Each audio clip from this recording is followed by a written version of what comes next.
வாயை கொடுத்து வசமாக சிக்கிய சித்தி நிர்மலா மீது கை வைத்ததால் வந்த ஆப்பு. முடா எனப்படும் மைசூரு நகர்ப்புற மேம்பாட்டு ஆணைய முறைகேடு வழக்கில் கர்நாடக முதலமைச்சர் சித்தராமையா மீது அமலாக்கத்துறை பணமோசடி வழக்கு பதிவு செய்துள்ளது. இந்த முறைகேடு தொடர்பாக ஆளுநர் தாவர்சந்த் கெலாட் அளித்த அனுமதிக்கு எதிராக சித்தராமையா தாக்கல் செய்த மனுவை கர்நாடக உயர்நீதிமன்றம் தள்ளுபடி செய்தது. இதனைத் தொடர்ந்து சித்தராமையா உள்ளிட்டோர் மீது லோக் ஆயுக்தா போலீசார் வழக்கு பதிவு செய்துள்ளனர். இந்த நிலையில் தற்போது அமலாக்கத்துறையும் இதில் வழக்கு பதிவு செய்து சித்தராமையாவிற்கு நெருக்கடியை ஏற்படுத்தியுள்ளது.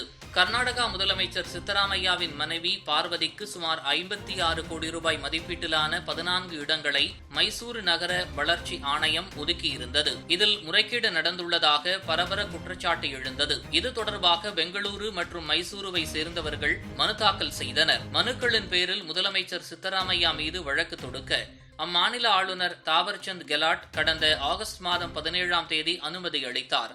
இந்நிலையில் ஆளுநரின் இந்த முடிவை எதிர்த்து கர்நாடக முதல்வர் சித்தராமையா சார்பில் உயர்நீதிமன்றத்தில் மனு தாக்கல் செய்யப்பட்டது. சித்தராமையாவுக்கு சாதகமாக வருமோ என நினைத்திருந்த போது இந்த வழக்கின் விசாரணையில் சித்தராமையா மீது நடவடிக்கை எடுக்க தடையில்லை என்று கர்நாடக உயர்நீதிமன்ற நீதிபதி நாகபிரசன்னா உத்தரவிட்டு அவரின் மனுவை தள்ளுபடி செய்தார். கர்நாடக உயர்நீதிமன்ற நீதிபதி நாகபிரசன்னா வழங்கிய தீர்ப்பை அடுத்து பெங்களூரு சிறப்பு நீதிமன்றத்தில் மீண்டும் வழக்கு தொடரப்பட்டது. அப்போது நடத்தப்பட்ட விசாரணையில் மைசூரு மாவட்ட காவல்துறை சித்தராமையா மீது வழக்கு பதிவு செய்து 3 மாதத்திற்குள் அறிக்கை தாக்கல் செய்ய கர்நாடக லோக் ஆயுக்தா உத்தரவிடப்பட்டது. இந்த நிலையில் முதலமைச்சர் சித்தராமையா மீது லோக் ஆயுக்தா போலீசார் வழக்கு பதிவு செய்ததோடு மட்டுமின்றி அவரது மனைவி பார்வதி, மைத்துனர் மல்லிகார்ஜுன சாமி மற்றும் தேவராஜு ஆகியோர் மீதும் பல்வேறு பிரிவுகளில் வழக்கு பதிவு செய்யப்பட்டது. இதனிடையே இந்த வழக்கை மேற்கோள் காட்டி சித்தராமையா மீது அமலாக்கத்துறையில் புகார் அளிக்கப்பட்ட நிலையில் தற்போது சட்டவிரோத பணப்பரிவர்த்தனை வழக்கை அமலாக்கத்துறை பதிவு செய்துள்ளது.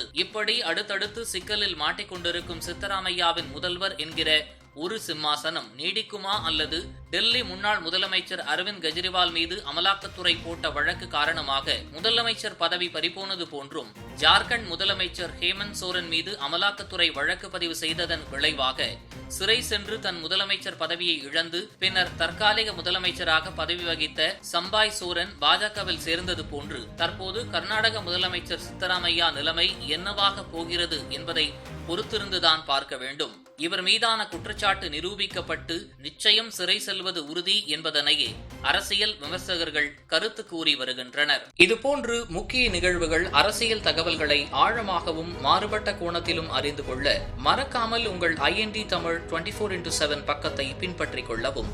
உங்கள் ஒவ்வொரு ஆதரவும் இதுபோன்று பல நிகழ்வுகளின் பின்னணியை அறிய உதவும்.